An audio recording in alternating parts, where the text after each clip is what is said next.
Buenos días, bienvenidos a todas, a todos. Son las 11, vamos a esperar, nada, un minuto porque ya somos 80 personas en línea y faltan todavía algunas personas por incorporarse. Esperamos un minuto y empezamos. Esperamos que estéis todas, todos lo mejor posible. Como somos muchos, seguro que alguno de nosotros, de nosotras ha pasado o está pasando por momentos difíciles. Pues os deseamos la mayor de las paces posible y que podáis vivir este tiempo con esperanza.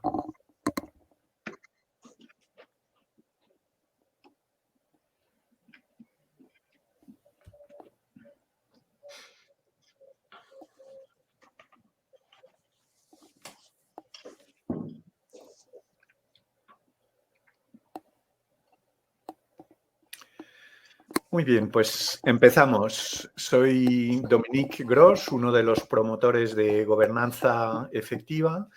El propósito que teníamos al ofreceros este webinar era el de poder aportar en nuestro granito de arena para apoyar al tercer sector, para apoyar a las asociaciones, fundaciones en este momento ciertamente difícil. Ese era un poco el objetivo para nosotros, ¿no? ¿Por qué hemos creado gobernanza efectiva, ¿no? ¿De dónde surge? En realidad surge de nuestra reflexión de que si conseguimos mejorar, aunque solo sea un poco, los órganos de gobierno de las asociaciones y de las fundaciones, esas mejoras, esos pequeños cambios que podríamos conseguir van a transmitirse a lo largo y a lo ancho de todas las organizaciones y va a permitir que juntos consigamos más y mejor impacto social, ¿vale? Ese es un poco el objetivo, ¿no? Conseguir más impacto social, promover más eficacia en los órganos de gobierno, en los equipos directivos y conseguir más recursos más recursos económicos, perdón, no solo haciendo fundraising, sino también haciendo partner raising, ¿vale? Ups, perdón, que me he pasado. Unas pistas para el propio webinar. En algún momento os vamos a proponer hacer unas encuestas rápidas, ¿no? Y tendremos el resultado en el mismo webinar y nos permitirá tomar un poco el pulso a la situación de las decenas de entidades que están aquí participando. Y luego tenéis un chat que está en abierto. Entonces, si queréis, si surgen dudas, ¿no? A lo largo del webinar, por favor, escribir en el chat. Yo creo que vuestro nombre debería de salir, pero poner también el nombre de vuestra organización para que nos ayude a situarnos. Y al final del webinar tendremos un buen rato, unos 20 minutos para poder charlar entre nosotros y contestar a preguntas. Entonces, bueno, si vais, ¿no? Si surgen dudas, por favor, escribirlas y así podemos irlas ordenando y preparando. ¿De dónde partimos? ¿Vale? ¿De dónde partimos todo el tercer sector, nuestras asociaciones, nuestras fundaciones? Pues yo creo que a lo largo de estas semanas os habéis hecho muchas preguntas, ¿no? Parecidas a estas que figuran aquí, ¿no? ¿Cómo garantizo la seguridad de las personas que están en mi organización? ¿Cómo consigo que mi entidad siga en marcha? La duda es si tengo un plan que contemple todos los aspectos, ¿no? Que podrían verse afectados en mi entidad. ¿Cuánto va a durar esta crisis? Yo creo que todos nos lo preguntamos, ¿no? Y también unido a eso, ¿qué puedo hacer para garantizar el ritmo, ¿no? El flujo de ingresos que necesito al menos para mantener las actividades que son más vitales, ¿no? Y luego, un poco una duda más al futuro, ¿no? Pero bueno, cuando pase, ¿no? Cuando termine esta crisis, ¿qué habrá cambiado? Y sobre todo, ¿cuáles son los cambios que habrán venido para quedarse? Entonces, en realidad, un poco en resumen, ¿no? Sería este planteamiento, esta pregunta que probablemente todos llevamos dentro, ¿no? Por una parte, preguntarnos, ¿no? Todos, podrá mi entidad adaptarse a ese futuro nuevo que ya está aquí y a la vez, ¿no? Seremos capaces de responder, de seguir respondiendo a los retos del presente, ¿vale? A lo largo de la sesión nos vamos a ir pasando la palabra los unos a los otros, pero bueno, yo creo que lo podéis ver en vuestra pantalla, en la parte de abajo estamos los cuatro, Juan Ramón Cañadas, Frederic Cusi y Marc Botella, que somos los que vamos a ir animando y guiando un poco este webinar. Y paso la palabra a Frederic. Hola, buenos días. Bienvenidos al webinar.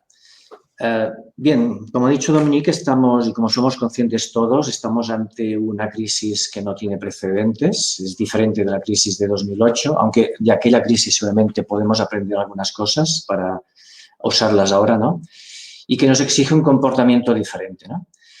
¿Qué es lo que os proponemos? En el webinar hemos estructurado una metodología que os proponemos, organizada en 3 pasos, que son proteger, preparar, transformar, y que un poco son el esquema mental que nos parece que es útil para afrontar la situación, ¿no?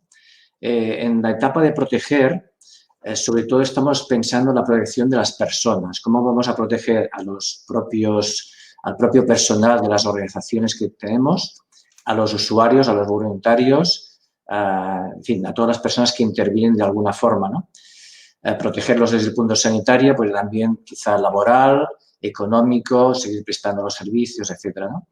En la fase de preparar estamos pensando más bien en el cómo nos preparamos para el día después del desconfinamiento, ¿no? Es decir, ese primer momento en que se empiezan a levantar una serie de restricciones y se puede reemprender una cierta normalidad relativa, ¿no?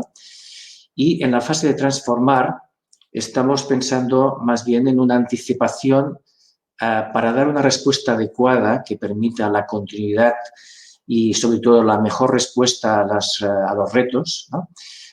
Y que implica una cierta reinvención, una cierta reimaginación de lo que es cada organización, de cómo cumple su misión en un contexto social, digamos, totalmente cambiante, ¿no? Evidentemente, estamos en una situación donde cualquier previsión puede ser temeraria y, digamos, nadie tiene certezas sobre cómo va a evolucionar la pandemia y, sobre todo, sobre qué efectos va a tener y qué duración y profundidad van a tener estos efectos, ¿no? En el gráfico de abajo veis, utilizando un gráfico de McKinsey, la evolución de la pandemia con estas etapas de aceleración inmediata inicial, de descontrol de contagios y decesos, una segunda etapa de desaceleración ya más extendida en la que se controla realmente el crecimiento, y una tercera fase en la que hay un control y una lucha sobre los rebrotes o la propagación, que puede ser redundante en algunos casos. Hay diversidad de opiniones sobre eso, ¿no? Bueno, tendremos que movernos en estos escenarios y, en todo caso, el esquema de 3 etapas, la primera, evidentemente, ya estáis en ella, pues nos puede ser útil. No es que coinciden exactamente con las etapas de la pandemia, pero sí que son un esquema mental para avanzar. Pero bueno, vamos a ver en cada etapa qué encontraremos. Pues en cada etapa vamos a ofrecer 3 cosas. La primera es un planteamiento de los retos que en esa etapa se van a abordar, deberán abordarse, ¿no? El otro elemento que se va a proponer en cada etapa es un checklist de cosas que hay que hacer o tener en cuenta o ideas que hay que tener presentes para poder actuar correctamente, ¿no? Y el tercer elemento que se va a presentar son herramientas, instrumentos que os pueden ser, seguro, útiles para resolver algunos de estos retos y dar la mejor respuesta. Pero bueno, vamos a hablar un poco de los retos críticos de esa etapa, ¿no? Para nosotros hay 6 retos críticos a los cuales hay que prestar mucha atención. El primero es el proteger la salud de las personas, de los usuarios, como ya hemos dicho, y por tanto evitar que haya mayores males.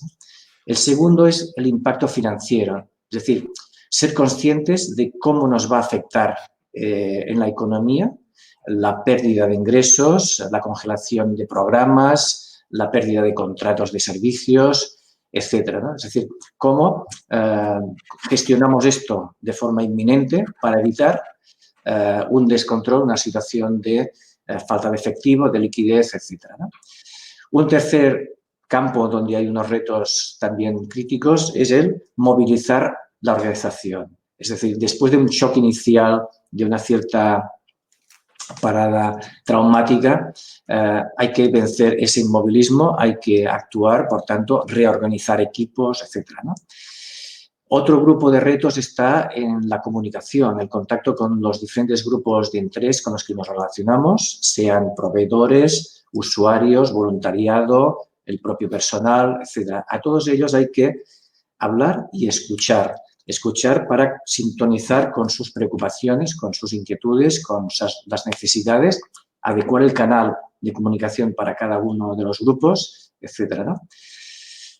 Otro reto está en el campo de la continuidad del servicio. Como decíamos, estamos en muchas organizaciones atendiendo a personas dependientes o menores a los que no se puede abandonar, a los que hay que seguir prestando servicios, sean residenciales, sean de atención personal, sean de recursos para la vida cotidiana, ¿no? Y, por tanto, ¿cómo vamos a adaptarnos en esa situación de confinamiento, de restricciones de movilidad, etcétera, para poder prestar estos servicios esenciales a esa población, ¿no? Y, por último, un cuarto grupo sería el que hace referencia a cuestiones de gestión, temas legales, temas laborales, temas tributarios, en fin, todas las declaraciones de impuestos que a lo mejor pues tienen oportunidades para reducir el impacto por moratorias y demás, ¿no? Bien, pues bueno, estos retos también tienen, os propongo otro elemento que es el checklist, algunas ideas y ejemplos para cada uno de los 6 bloques de retos, ¿no? Por ejemplo, pues en el movilizar la organización, quizá un ejemplo puede ser el reestructurar los equipos y asignar tareas y funciones diferentes de las que son habituales a personas, ¿no? O, por ejemplo, asegurar que las herramientas para el teletrabajo llegan a todo el equipo, ¿no? Asegurar que todo el mundo tiene conexión, dispositivos para conectarse, etcétera, ¿no? Organizar las sesiones de trabajo de forma muy estructurada para que ese tiempo que dedicamos a las reuniones virtuales sea muy efectivo, ¿no? O, por ejemplo, si nos vamos al campo de la cuestión de contactos con los grupos de interés, evidentemente aquí habrá que invitar a todos los usuarios, todas las personas con las que tenemos contacto, pues hablar con ellas. Algunas organizaciones están, por ejemplo, llamando, haciendo un seguimiento por teléfono o por el medio que puedan, por WhatsApp, teléfono, llamadas, etcétera, a sus usuarios. Están contactando con su personal que están en casa, interesándose por cómo están, facilitando herramientas, etcétera, ¿no? Es decir, es cuestión de poner las personas en el centro en ese momento, ver que los valores que esas organizaciones a las que pertenecemos tienen unos valores que son la comunicación, la honradez, la transparencia, la persona en el centro, para hacerlo efectivo en estas circunstancias. Pero bien, la herramienta que evidentemente muchos de vosotros ya habéis puesto en marcha, pero vamos a insistir en ello, es el comité de crisis. En este momento, donde hay una situación donde está habiendo una situación de emergencia, lo importante es que las instrucciones, las decisiones sean ágiles, rápidas y con una mirada, a partir de una mirada panorámica sobre lo que nos envuelve y que contemple tanto el exterior de la organización, lo que pasa en el contexto social, las decisiones políticas que se toman, las medidas que toma el gobierno, etcétera, y también la mirada global de la organización, sus potencialidades, sus recursos, su situación humana, etcétera, ¿no? Por tanto, ese comité de crisis tiene que contemplar 4 aspectos fundamentales, ineludibles, que son los recursos humanos, las personas, por tanto, las medidas de organización, de las medidas laborales, etcétera. Las finanzas, ya hemos comentado la importancia crítica de este aspecto, ¿no? Los programas, cómo mantenemos un servicio de calidad y adecuado a las circunstancias, y el fundraising, es decir, habrá recursos e ingresos que ya no serán recuperables y hay que estar ya buscando alternativas a esos ingresos que hemos perdido o que vamos a perder, ¿no? Por tanto, el objetivo es gestionar la acción inmediata, dar una respuesta, digamos, flexible pero muy clara, ¿no? Y, por tanto, poder decidir, comunicar, organizar, identificar y coordinar. ¿Quién debe participar de ese comité de crisis? Aquí cada organización tiene sus posibilidades, su dimensión. Algunas organizaciones son muy grandes y tendrán equipos muy extensos y, por tanto, podrán crear un comité de crisis con perfiles muy complementarios y que van a aportar mucho valor, y otras tendrán menos posibilidades, pero lo importante es hacer con lo que tenemos, utilizar lo que tenemos para dar la mejor respuesta con la agilidad que requiere la situación. Esos participantes, la dirección ejecutiva es indispensable, tiene que estar, por supuesto, pero también es recomendable y necesario que estén el área de comunicación y captación, el área de finanzas, el área de programas y de recursos humanos. Son esas miradas que son necesarias para tomar decisiones contemplando la globalidad y, por tanto, con más posibilidad de acierto. El patronato tiene que estar aquí, o el órgano de gobierno correspondiente en el comité de crisis. Sí, idealmente sí. La presidencia o alguna persona de esos órganos de gobierno que pueda aportar valor, criterio, digamos, responsabilidad, etcétera, ¿no? También es importante tener claro que algunas decisiones que ese comité de crisis va a tomar en ese momento inicial de abordaje del problema deberán ser refrendadas por su relevancia por los órganos de gobierno, el patronato o la junta directiva.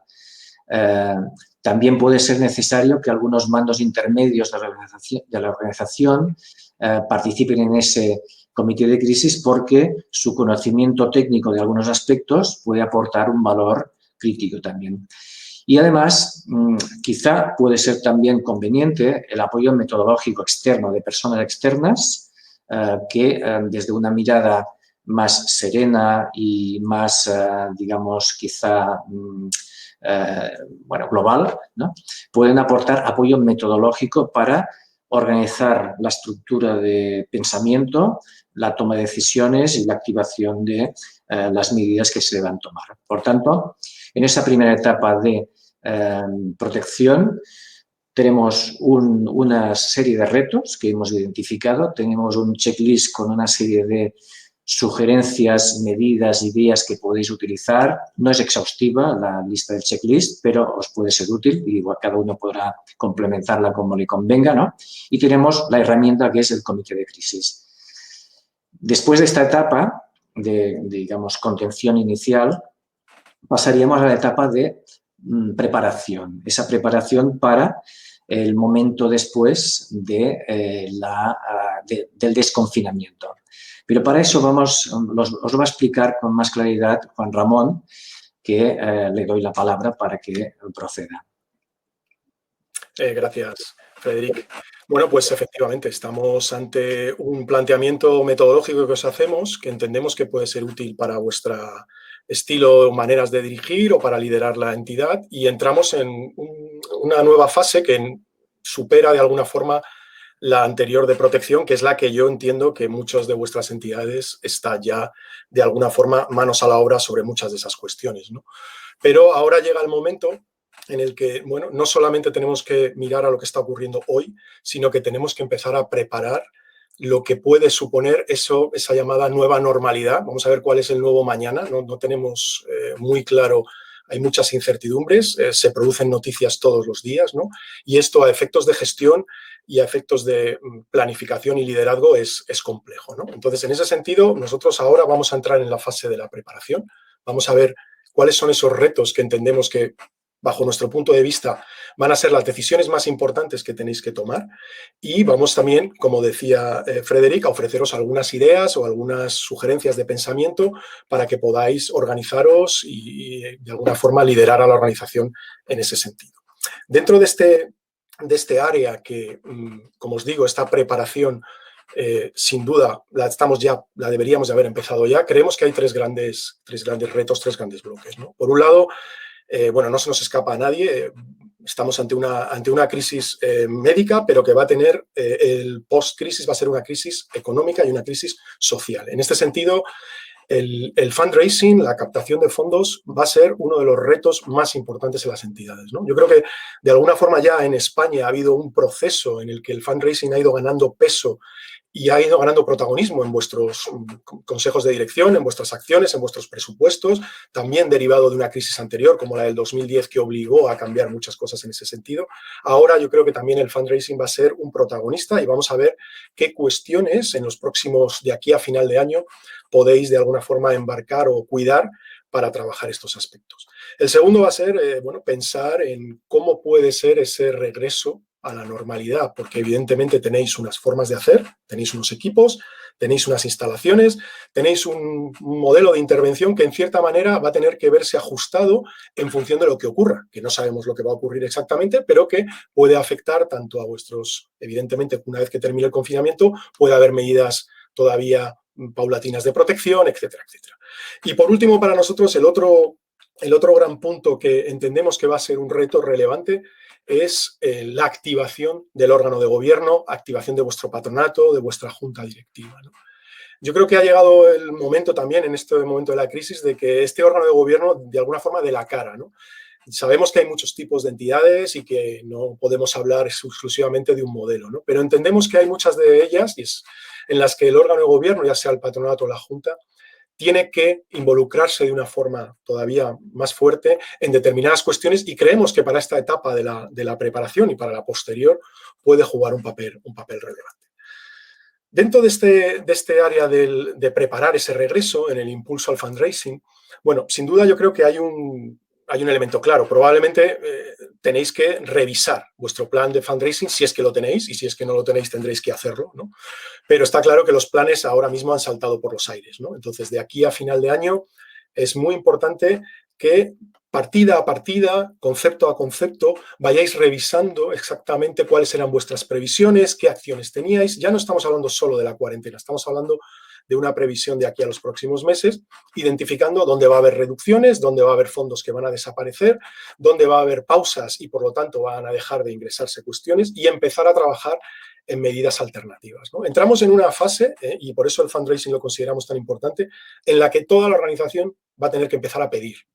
Tenemos que pedir, ¿no? Somos unos actores sociales, tenemos un protagonismo sin duda y vamos a tener un protagonismo en aliviar, ojalá, consecuencias de esta crisis y tenemos de alguna forma también que darnos cuenta de que todas las áreas organizativas pueden y deben participar en el fundraising, ¿no? En ese sentido yo creo que hay sin duda, bueno, pues hay organizaciones que ya tienen de alguna forma avanzadas algunas cuestiones, pero aquellas que no lo han hecho, pues hay que invitarles a acercarse a nuevas metodologías, a empezar a trabajar de esta otra forma, ¿no? Y dentro del fundraising también, evidentemente, a nadie se nos escapa de que con estas medidas de confinamiento, pues aquellas tácticas, metodologías que son más presenciales, como el face-to-face o otro tipo de cuestiones, pues van a quedar un poco de lado por las medidas, por las dificultades, y va a cobrar un mayor protagonismo el fundraising virtual, ¿no? Algunas entidades están ya avanzando en ese sentido, lo van a tener más fácil, en otras va a ser un poquito más complejo.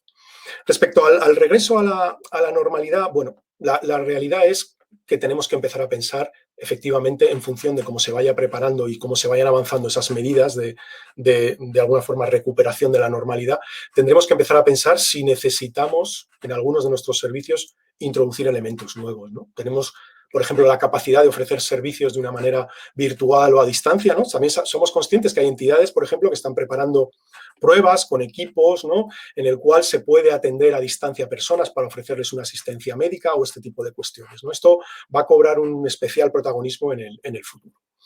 Respecto a la activación del patronato, nosotros, bueno, en primer lugar, y ya lo estamos viendo y lo estamos acompañando en algunas entidades, creemos que el órgano de gobierno, el patronato de la Junta, tiene que pasar a un modo virtual, ¿no? Tiene que empezar a reunirse de una manera más frecuente, quizás, como decían antes, participar en ese comité de crisis. Ahora veremos qué otras funciones puede tener, pero sin duda es muy interesante empezar a trabajar con reuniones de patronato que además de alguna forma vienen a ser algo que se ha pedido durante mucho tiempo, ¿no? Reuniones más enfocadas, más concretas, ¿no? Pues a lo mejor reuniones de 1 hora sobre un tema con mayor frecuencia, ¿no?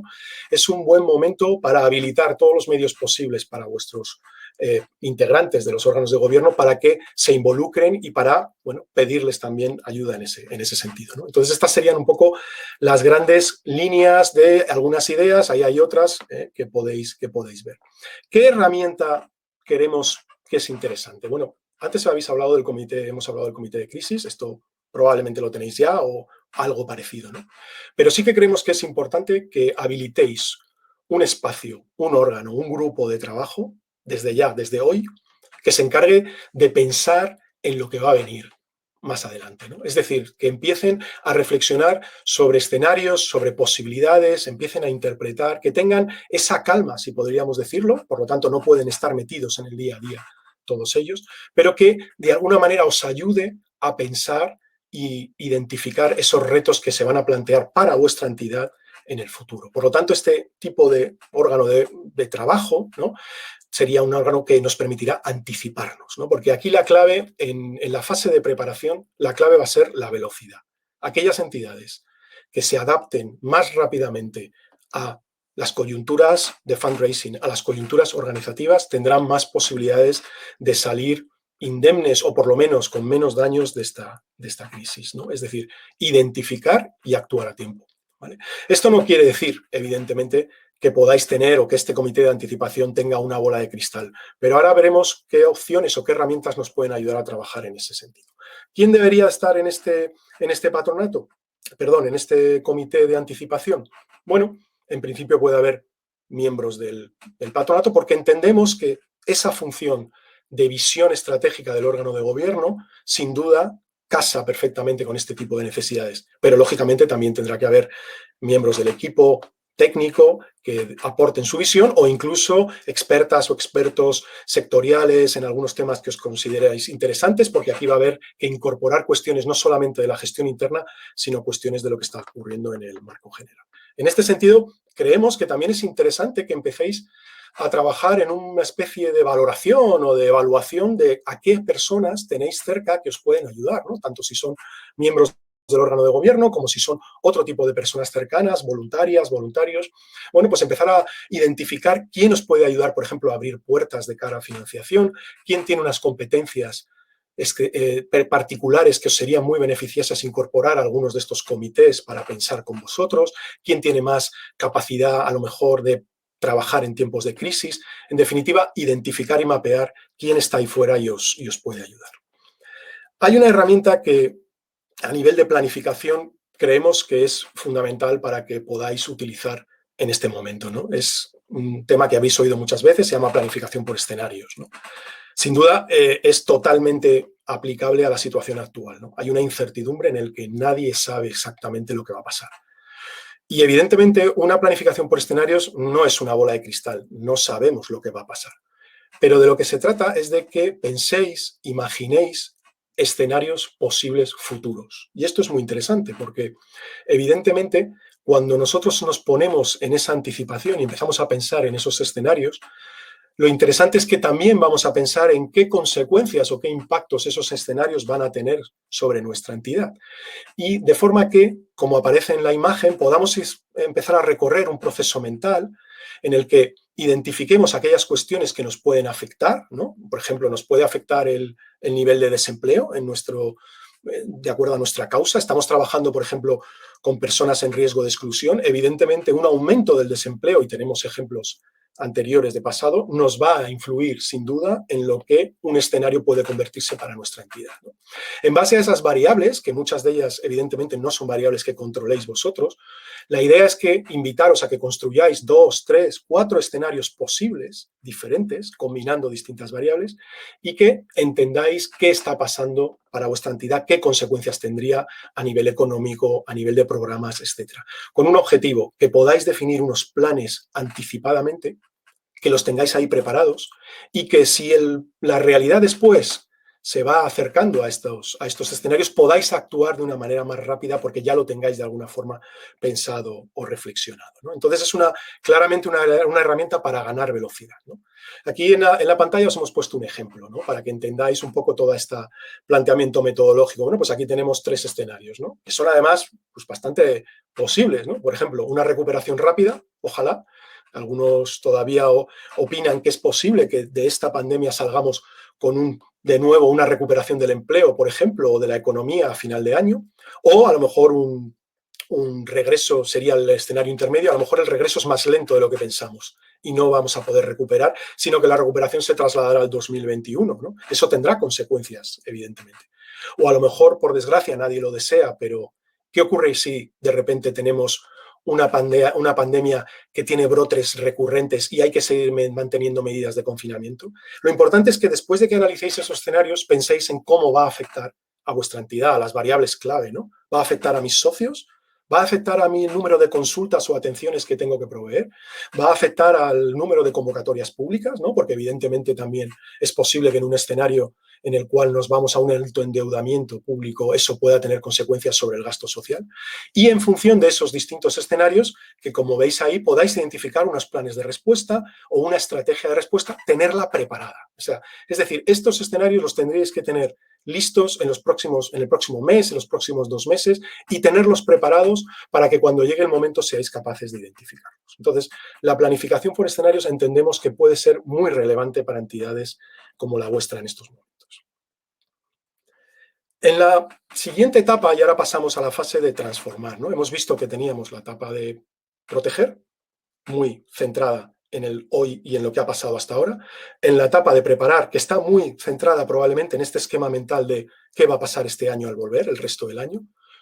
Pero tenemos que ir un paso más allá y esto también es el propósito de este webinario, ¿no? Invitaros a ir un paso más allá. Creemos que es un buen momento para hacer reflexiones estratégicas, a pesar de que pueda parecer paradójico, ¿no?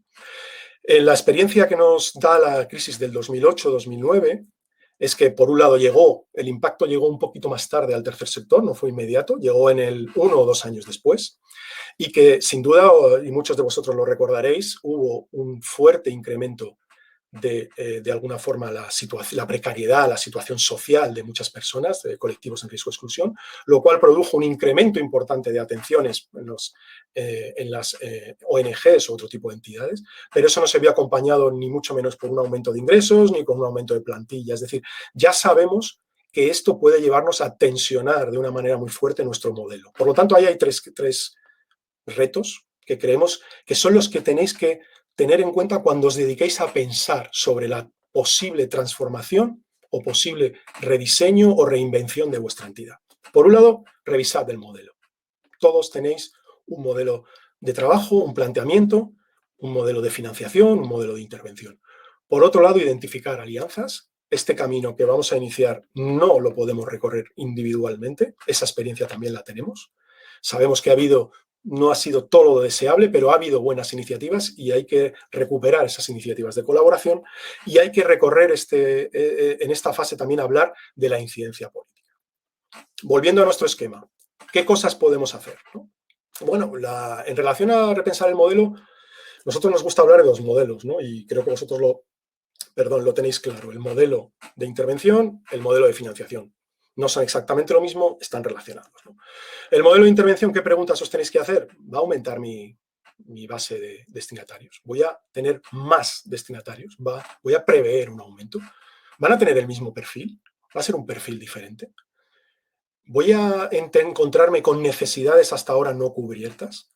¿Tengo posibilidad de atender nuevas necesidades? ¿Tengo capacidad de adaptar mis servicios? Es decir, nos encontraríamos en la típica modelo de orientación estratégica en la que a lo mejor tenemos que decidir si ampliamos nuestra base de destinatarios o la cambiamos, o por el contrario, mantenemos nuestros destinatarios pero ofrecemos servicios nuevos porque nos lo están demandando, o incluso en un hipotético escenario en el que podáis incorporar ambas cuestiones, ¿no? Es decir, que empecéis a pensar en si las infraestructuras, vuestros equipos, vuestra capacidad, cómo debe cambiar para afrontar en eso. En ese sentido, el disponer de una teoría del cambio, que entiendo que algunas entidades ya la disponéis de ella y esto es muy relevante, es un elemento esencial, ¿no? La teoría del cambio permite a una entidad entender bien cómo es su modelo de intervención, conectar bien actividades, recursos con resultados. Si la tenéis, es el momento de revisarla a la vista de esos escenarios que hemos trabajado y si no la tenéis, os invitamos también a que la hagáis. En cuanto a la identificación de alianzas, yo creo que es el momento de abrir la entidad, de solicitar, por ejemplo, al patronato, que puede ser un órgano que juegue un papel muy importante en este sentido, que os ayude a establecer contactos, a abrir puertas, ¿no? Y también en ese sentido hay que pensar en otros actores, no los típicos, y continuar, por ejemplo, con algo que ya se inició en el 2010, por ejemplo, el papel de las empresas. Las empresas van a tener un papel importante, quieren jugar también un papel en la recuperación. Y hay que jugar un papel, yo creo que en ese sentido ahora el reto, y lo han entendido, un papel más de tú a tú con las entidades, más de codiseñar acciones juntos, ¿no? Esto implica que ellas se tengan que dar cuenta de que evidentemente hay que trabajar en colaboración con las entidades sociales y esto implica también que las entidades sociales dejen también participar en determinadas decisiones a las empresas o introducir algunos elementos, ¿no? Por último, aquí en este ámbito es fundamental y va a cobrar una importancia y entendemos que también es un momento de que den la cara y que aporten esas entidades de segundo y de tercer nivel, ¿no? Esas plataformas, esas coordinadoras, esas asociaciones, ¿no? Qué importante puede ser que de alguna forma permitan facilitar alianzas entre entidades, entre distintos actores, ¿no? Me sirve este mismo ejemplo para pasar al último punto, al tema de la incidencia política, ¿no? Evidentemente va a haber una serie de decisiones políticas que van a cambiar muy y mucho y van a influir mucho en nuestro futuro próximo, ¿no? Y en ese sentido vamos a tener que intentar incidir e influir en algo que nos pueda ayudar a defender a nuestros colectivos, ¿no? Y en ese sentido, la existencia de estas plataformas, ¿no? De estas asociaciones, la posibilidad de aunar discursos para hacer una mayor presión ante el gobierno va a ser muy relevante, puesto que va a haber muchas entidades que de alguna forma quieran también posicionar sus temas en ese sentido. La incidencia política va a ser otro elemento clave en los próximos 2 años, pensadlo. Aquí os traemos una herramienta. Es una herramienta sencilla, no pertenece exclusivamente al tercer sector, es una herramienta que se utiliza en distintos tipos de organizaciones, ¿no? Es la matriz de programas o matriz de servicios. Lo que os va a permitir es, de alguna forma, bueno, pues analizar si vuestros programas, vuestros servicios actuales, analizarlos a la vista de 2 variables y en ese sentido verificar si os va a apoyar a tomar determinadas decisiones, como por ejemplo profundizar o apostar por determinados programas o abandonar otros, ¿no? Este tipo de variables funciona, por ejemplo, con dos tipos este tipo de herramienta funciona con 2 tipos de variables. El impacto que el programa puede tener a nivel de vuestra misión, de vuestros destinatarios, y por alguna forma, la capacidad que tiene ese programa de generar o de atraer fondos, ¿no? Se trata de que podáis plasmar en esa matriz vuestros distintos programas, viendo, por ejemplo, aquellos que tengan un alto impacto social, porque atienden a muchos usuarios, porque producen cambios muy relevantes y encima tienen muy buena acogida entre financiadores o incluso se autofinancian, estaríamos en el cajón verde, ¿no? Son programas muy interesantes que hay que mantener, son programas autosostenibles. Tenemos 2 cajas azules, ¿no? Una sería programas o actividades que no tienen un alto impacto social, pero que sin embargo atraen recursos, es importante identificarlas, hay que cuidarlas, porque esto es como el oxígeno para vosotros. Y por otro lado tendremos algunas cuestiones que no van a aportar recursos, que de alguna forma van a demandarlos, que van a ser difícil cubrirlos, pero que sin embargo para vosotros, en base a vuestra misión, y hay que poner aquí en este tipo de decisiones la misión en el centro, ¿no? Es importante que contéis con ellos. Por último, también puede haber algunos programas que queden en potenciales distracciones, porque a lo mejor ni son programas que aportan mucho a nivel de vuestra entidad, a nivel misional, a nivel de impacto, ni tampoco están generando muchos recursos es el momento de identificarlos y dejar de prestarles atención o abandonarlos para centraros en cosas, porque vais a tener sin duda que elegir, ¿no? El futuro es incierto, pero tenéis que seguir tomando decisiones en este momento.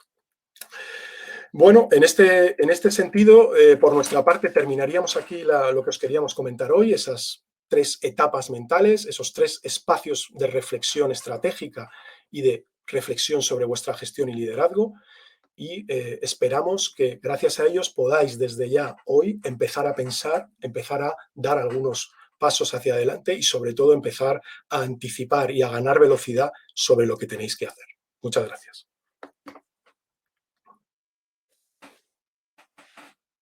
Dominique, el micro. No se te escucha, Dominique. Ahora, perdón. Os hemos pasado, ¿no? Muchos contenidos, muchas herramientas, propuestas. Entendemos que hay que madurarlo, ¿no? Un poquito y aterrizarlo. Os queríamos también, o sea, para echar una mano, proponeros una sesión estratégica con nosotros, ¿no? De 30 minutos online a través de Skype, de Zoom, de lo que os resulte más práctico. Si queréis, basta con que nos escribáis al correo que veis ahí y nos dais 2 o 3 fechas, ¿no? A 7 días vista para que podamos cuadrar agendas, y lo que haríamos sería dedicaros 30 minutos para echaros una mano en este tiempo de crisis, ¿no? Y que podamos hablar en concreto de vuestra asociación, de vuestra fundación, y aportar nuestro conocimiento hasta donde podamos, ¿vale? Y luego, bueno, pues abriríamos ahora, ¿no? Un turno de dudas y de preguntas, y a lo mejor también de encuesta, y le paso la palabra a Marc. Sí, hola, buenos días a todos. Nos preguntabais por la presentación. Nos pondremos en contacto con todos vosotros para hacerosla llegar y haceros una propuesta. Igualmente, os voy a ir enviando toda una serie de preguntas que, si nos podéis responder en este momento, las tenéis al lado del chat. Veis que al lado del chat tenéis un apartado que pone encuestas, y os acabo de lanzar una pregunta y que, por favor, si la vais contestando, vamos viendo si hay algún participante que quiera hacer alguna pregunta más. Ya nos estáis diciendo que ha estado muy interesante la presentación, muchas gracias por ello, pero sí, vale, muy bien, perfecto.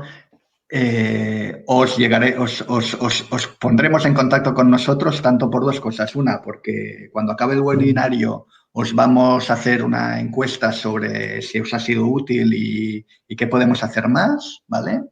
Luego, la propuesta que os daba Dominique de decir, oye, cada una de las entidades, si quiere hacer un contraste de 20, 30 minutos con nosotros sobre su situación, estamos dispuestos, y por tanto ponemos esto a vuestro alcance. Vale, entonces...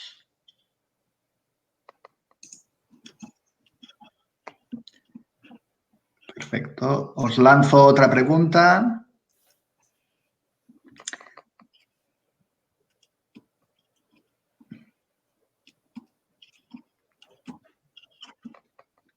Vale. En la primera pregunta,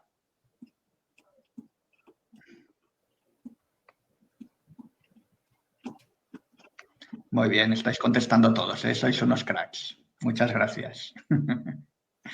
Vale. ¿En cuántas reuniones de patronato habéis tenido hasta ahora? Un 29% no ha tenido ninguna, un 29% ha tenido una y un 43% han tenido 2 o más reuniones de patronato. Esto está muy bien. La segunda... En la segunda pregunta, ¿vale? Habéis, sobre 100 respuestas, ¿vale? Habéis creado un comité de crisis mixto, 45% sí que lo habéis creado y un 56% no. Bueno, esto es realmente interesante y nos da a nosotros muchas pistas. Y os envío las dos últimas preguntas que tenemos en este apartado.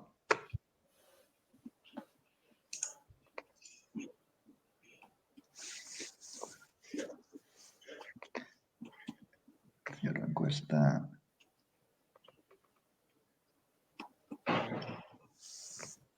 Vamos al chat. ¿Alguna pregunta más en el chat? Compañeros, ¿veis alguna? Hay una pregunta sobre la matriz que plantea Jan. No sé si Jan puede explicar un poco más. Si hay algún ejemplo concreto. No sé, Juan Ramón, si tú puedes contestar esto. Bueno, no, la idea sería, no lo tenemos aquí preparado el ejemplo, ¿no? O sea, no lo tengo aquí en pantalla. Cuando nosotros hemos trabajado con esta matriz, se suele trabajar siempre no directamente en ese formato visual que habéis visto, ¿no? Sino que hay como, digamos, un Excel previo en el que se listan todos esos programas, ¿no? Estamos hablando de proyectos, por ejemplo, si tenéis un proyecto para la atención de determinados colectivos en una zona, pues evidentemente sería una de las líneas del Excel, ¿no? Y a partir de ahí hay que crear, digamos, esas dos categorías, ¿no? El impacto, bueno, pues en ese sentido, respecto al proyecto, tenéis que, de alguna forma, establecer algunos criterios, ¿no? Unos podrían ser número de usuarios que ese proyecto atiende, o si consideráis o valoráis, también se pueden combinar valoraciones numéricas con valoraciones un poco más cualitativas, si tiene un impacto alto, medio, de forma que al final en todo ese apartado del impacto también lleguéis a establecer algún tipo de valoración, alta, media, baja o de 0 a 5, ¿no? Lo mismo con la parte de los ingresos, ahí es un poquito más cuantitativo, sin duda, ¿no? Bueno, pues si cuál es el volumen de recursos que ese proyecto o programa recauda o recoge y cuál es el volumen de recursos económico que ese proyecto o programa cuesta, ¿no? Lo que tiene, ¿no? Y en base a esas dos variables también podéis hacer una especie de reflexión sobre si esos programas están contribuyendo o no están contribuyendo o tienen más o menos facilidad para cubrir sus costes, ¿no? Entonces, esa sería un poco la dinámica y luego lo trasladaríais a ese formato visual que sin duda os ayudará a verlo de una forma más clara, ¿no? y más fácil de entender para tener al final un debate y tomar una decisión, que es de lo que se trata.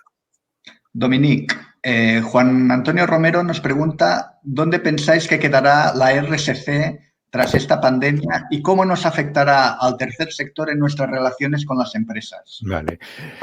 Pues mirad, ahora mismo estamos trabajando con 2 clientes que son fundaciones empresariales y ellos ya han hecho revisión de su presupuesto para este año y para el año 2021. Y como os podéis imaginar, son revisiones a la baja. ¿Eso qué quiere decir? Quiere decir que nuestras oportunidades de trabajo con las empresas van a variar y hay que centrar nuestras propuestas no tanto en captación de fondos, que a lo mejor tenemos que seguir haciéndolas, pero siendo conscientes de que va a haber menos dinero. Es decir, la crisis de las empresas va a afectar sin duda al 2020, pero va a afectar al 2021 de una forma muy importante, ¿vale?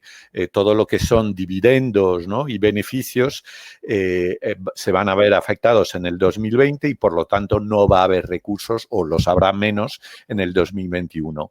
A nosotros nos parece que es una oportunidad para, además de hacer fundraising, hacer partner raising, ¿no? Conseguir partners con los que construir más allá del dinero, también con el dinero si se puede, pero más allá del dinero, una relación que os permita crear un lazo de trabajo conjunto, ¿no? A lo largo de varios años. De tal manera que cuando vuelva el dinero estéis en una situación privilegiada para poder ser un partner destacado con aquellas empresas con las que hayáis trabajado, ¿vale? Eso quiere decir pasar de una mentalidad yo, ¿no? Yo necesito, ¿no? Yo como ONG necesito dinero, sino más bien a qué podríamos hacer juntos, ¿no?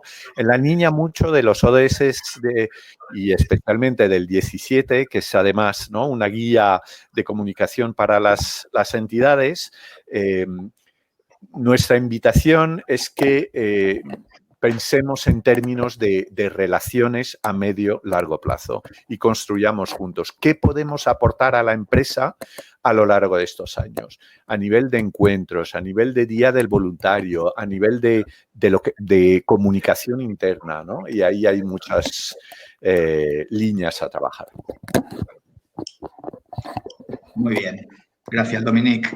Las dos últimas preguntas que os hemos enviado en la encuesta, el 10% cree que este año 2020 su nivel de ingresos lo va a poder cumplir sobre presupuesto, un 35% prevé una bajada de un 10% de los ingresos, un 34% entre un 10 y un 25% y un 21% más del 25%. Si ya nos pasamos la mirada al 2021, al próximo ejercicio, ¿vale? Que incrementará mis ingresos. Hay un 9% de entidades que están participando en el webinar que están viendo que puede ser, un 27% que cree o prevé que le bajará un 10%, un 46% que prevé que le bajará entre el 10 y 25%, 18% que prevé que le bajará más del 25%, como datos, ¿vale? Llevamos 50 minutos de webinar, creo que es nuestro compromiso de tiempo. Sé que hay otras preguntas que os intentaremos contestar a cada uno de vosotros y tened en cuenta que queremos seguir estando en contacto con vosotros, que os vamos a proponer unos nuevos formatos para poder estar en contacto con vosotros y que de aquí un rato os enviaremos por vuestro correo electrónico una encuesta de satisfacción de este webinar. Muchas gracias por vuestra participación, por seguiros apoyando y esperando que estéis bien y nos volvemos a ver muy pronto. Gracias. Muy bien. Gracias. Gracias. Buen día, buen fin de semana. Igualmente.